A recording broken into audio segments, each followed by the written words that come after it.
guys, welcome to my YouTube channel. So if you're just coming here for the first time, you're welcome. Lot of love, and please don't forget to click on the subscription button.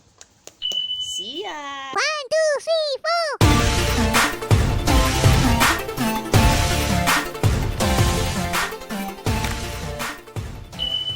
So guys, I'll be telling you the reasons why, practically 5 reasons why your hair is not growing how it ought to. Reasons why your hair is not growing. You know, over time we have a lot of people that giving their reasons, but I think these reasons are one of the major reasons why your hair is not growing. So we're going to be looking at 5 reasons why your hair is not growing. Stay tuned. So guys, in this video I'm going to be telling you the reasons why your hair is not growing the way it's supposed to grow. So 5 reasons why your hair is not growing. Number 1 is deep conditioning, lack of deep conditioning. Number 2, hair porosity, you don't know your hair porosity. Number 3, lack of trimming. Some of us don't even know that there is need for us to trim our hair. Number 4, water. Some of us don't even know the importance of water for our hair growth. And number 5, protective hairstyle. Number 5 is the protective hairstyle. So sit back as I explain the rest. Alright guys, so the first one we're looking at is deep conditioning.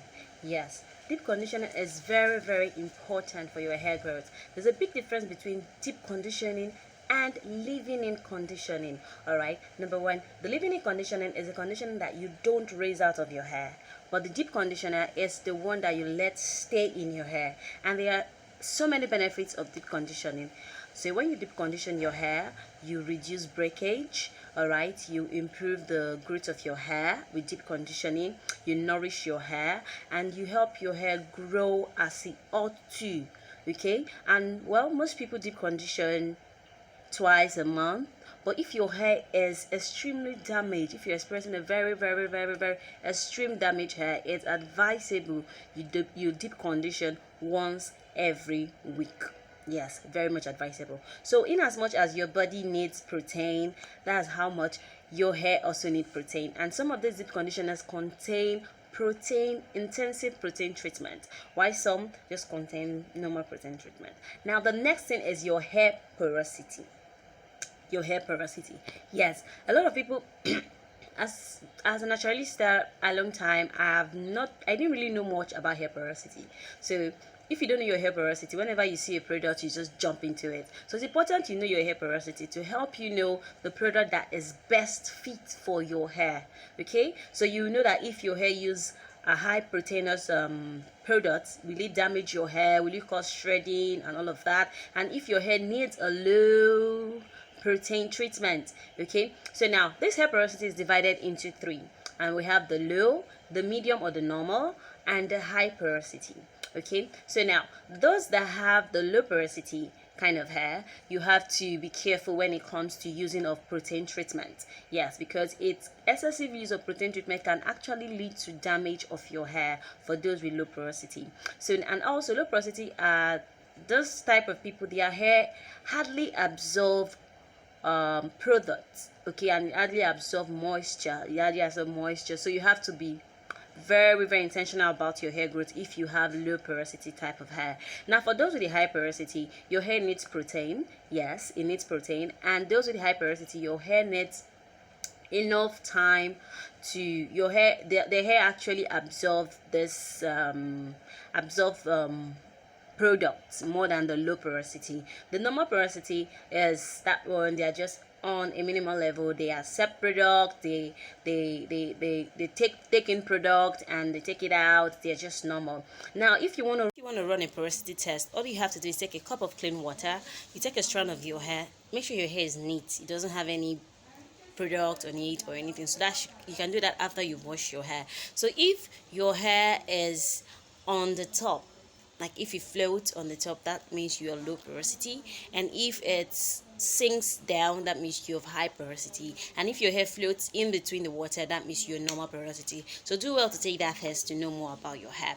Now we go to the next one, which is trimming. Yes, so as a naturalista, normal, yeah, I have a natural hair, and I've been growing a natural hair for quite some time now, and I never ever trimmed my hair. because I think that trimming my hair is like cutting my hair. But now, guys, I want you to know that trimming your hair is very, very important. Now, when you trim your hair, you're taking away that dead part of your hair to allow new growth happen. So until you trim that dead cells, those split end that you have, you won't experience new growth from your hair. Okay, so that trimming your hair is also one of the best way to retain length. So if you've not trimmed your hair before and you're experiencing, and also if you don't trim your hair, it causes breakage and damage to your hair, so you actually need to trim your hair. That can be one of the reasons why your hair is not growing as it ought to. So if you know you've not trimmed your hair, you can go online, watch videos on how to do proper trimming, or you can go to a good salon to have your hair properly trimmed, because there's actually a way you can trim your hair and actually damage your hair, so you have to be very careful about that. So if you're trimming your hair, trimming out the split ends of your hair, that's those ones that are just okay. Now this is a protective style, so actually if you have this part of your hair just standing there, it's high time you trim that off to allow new growth to happen. Now the next thing that you don't know, that is one of the reasons why your hair is not growing, is because your hair lack water. I know growing up I heard that if your hair is wet it tends to smell. My sister, the reason why your hair is smelling is because it's dirty. Go and wash your hair. So one of the greatest moisturizers is water. Okay, water is very, very important. You can have water in your spray bottle mixed with oil and use it on your hair to spray your hair, to moisturize your hair, and you go out for your day business. Water is very, very important for your hair growth. The way you drink water, your hair also need water that much. So the next thing on my list is protective style. Yes, protective style. So most of you carry your hair, you're rocking your natural hair, and when you're about to go to bed, you don't use satin bonnet, you don't even use satin pillowcase or bedspread, you don't even cover your hair, you don't even see reasons why you have to put your hair in a protective style. You just do your hair that way. Now, doing your hair that way will not let you expose your hair to damage. Yes, so it's important you put your hair in a protective style. You can see this is my protective style crochet. So your protective style can either be cornrow, twist, braids, but a style that is not so tight and you won't have headache over. So I don't know why some people would just be complaining about their edges and all of that, and they're having Ghana weaving, which is very bad for your edges, and you say my edges is gone. Well, that is not a protective style. Another reason why your protective style might not grow your hair is because you just made it and you left it. You didn't see reasons why you need to moisturize your hair. Why on protective style? So that's why protective style is advisable to be styles that you can easily moisturize your hair, oil your scalp, apply oil, apply your leave-in conditioner, and your hair can still grow on a protective style. So make sure your protective style is something that you can still take care of your hair while you're on it. Okay, so now guys, so this is where I'm going to stop today, and I hope you've learned one or two things. If you have questions, you can always ask. I think that's not important. All right guys, thank you for watching. Bye.